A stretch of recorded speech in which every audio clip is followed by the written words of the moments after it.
Hi everyone, how's everyone doing here today? Thank you for watching, and this is a rather tough video to make because it's in relation to what's been going on internationally between Israel and the Palestinians, what's going on in Gaza.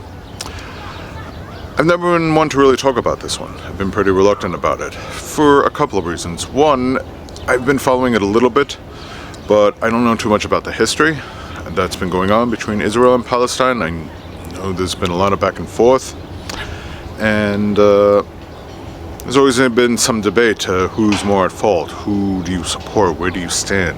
Like, it's a pretty sensitive thing to talk about, and recently now with the attacks that's been going on with against the terrorist group Hamas, things have really escalated, and there's been hostages involved. And why am I talking about it now? Because a couple of weeks back, I stumbled onto a protest going on. It was a pro-Palestinian protest. I wasn't aware of it. I hadn't planned to attend, but, you know, I was curious to see it. And I did shoot some video of it, which I'll show afterwards. And I wanted to give some of my simple thoughts on this, even though there's a lot about it that I don't know. And the really bizarre thing is, it's just, I don't really know what to advise on this. I really don't know what to suggest. I mean, the one thing that concerns me is the fact that President Biden hasn't been as proactive enough as far as a ceasefire, which a lot of people have been suggesting. I too think that's probably the best solution. There's no easy way to do it. I know Hamas hasn't been too cooperative, being a terrorist group, no likely so. But the way Israel's been treated, the people in Gaza, you know, I'm not too thrilled with either. And, you know, that's where the sensitive part comes in, because it's very personal to some. I have friends that are Jewish that have talked about it. I have friends that are Middle Eastern, mostly Indian. I don't know if there are any that are Palestinian. If there are, they haven't been too outspoken about that. But, you know, the whole thing is just a terrible situation. And I've seen some of the imagery of, you know, children on both sides, you know, women and children. Some have sustained injuries. Some children, they weren't physically injured, but they were emotionally traumatized by some of the bombings that are going on. The one infamous video shows a young girl, like, you know, panicking because she's hearing thunder, and it reminds her of some of the attacks that are going on. And the last I heard, and I could be off on some of the details, so if I am, please feel free to lend me your thoughts in the comments or correct me in the comment area, that some hostages were released, but there's still some out there. And, you know, again, I really don't know what to suggest for this one, you know, because it concerns me on both sides. That's the sensitive part, because I don't want people thinking like, oh, you're siding with Hamas, oh, you're not in support of Israel, or, you know, you're sympathetic toward the Palestinians. I'm sympathetic towards the innocent civilians. Like, I don't want to see innocent Israelis get attacked. I don't want to see innocent Palestinians get attacked, hurt, or killed. I want to see the hostages, you know, released and be allowed to go home unharmed. Some of them were American, I'm told. Some were from other countries. Regardless of what countries they're from, they're still hostages. Okay?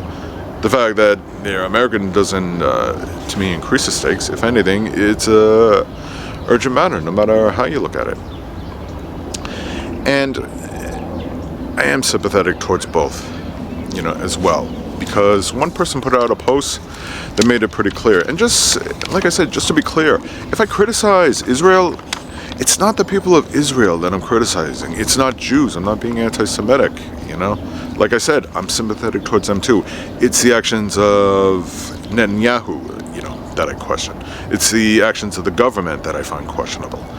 And like I said, I know Joe Biden has been doing some efforts, but I don't think he's doing enough. And a lot of Palestinians living in America feel that way too, like Rashida Tlaib and some others. And there's been protests going on because of that. There's a lot of political unrest, but the political unrest is not, it does concern me, yes, but it's not the primary drive that concerns me, like, hey, we should solve because the election comes up. No, I just err on the side of humanity.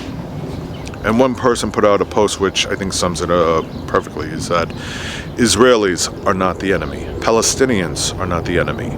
Jews are not the enemy. Muslims are not the enemy. Antisemitism, that is the enemy. Islamophobia, that is the enemy. Misinformation is the enemy. Hamas is the enemy. Hatred, that is the enemy. Those are the things that I oppose to. Like I said, I don't want to see any more, Israelis get injured or killed. I don't want to see any more, Palestinians. I'm talking about the civilians. That's one thing I see. And the one thing that disheartens me the most is that this has been going on for so long, and I couldn't tell you how it all started or who's more to blame, or from what I've heard, the casualties of Palestinians has been far greater in this recent conflict in retaliation against Hamas. I get the retaliation, but I think there's got to be better ways to do that. And some of you may disagree, and by all means, like I said, share your thoughts with me, okay? Because I am curious. And I just want to see a peaceful resolution to the whole thing. Eventually, after that, if Hamas is defeated, the hostages are freed, to find a way for both Israel and Palestine to somehow live together, to coexist.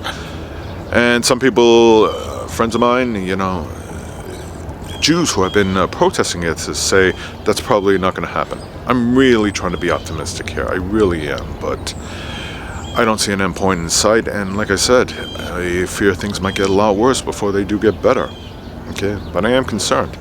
And the fact that I'm showing video footage of the Palestinians doesn't necessarily mean I support one more than the other. It's kind of on both. But again, some people say, well, you don't know that much about it, so you don't really have a fair say in the matter. And that's a good point. So like I said, feel free to add more comments and look at the video.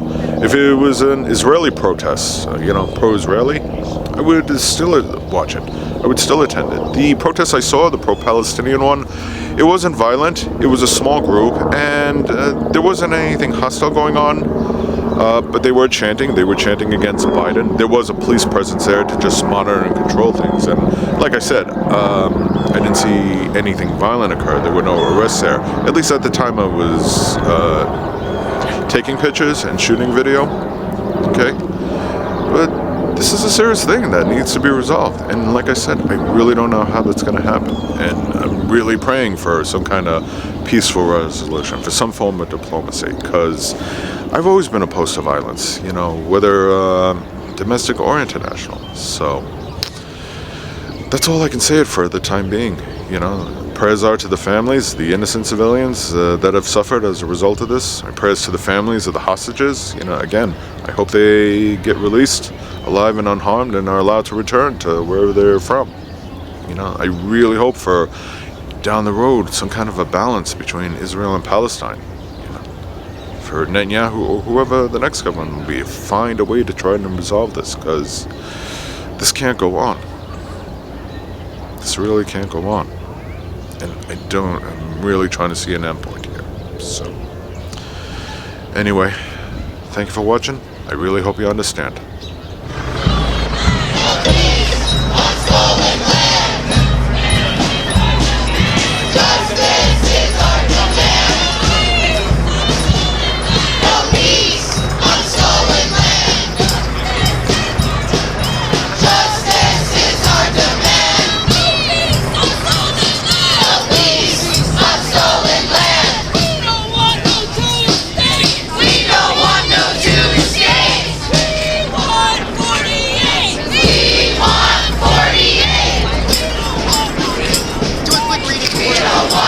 Yeah. Do like fundraisers, also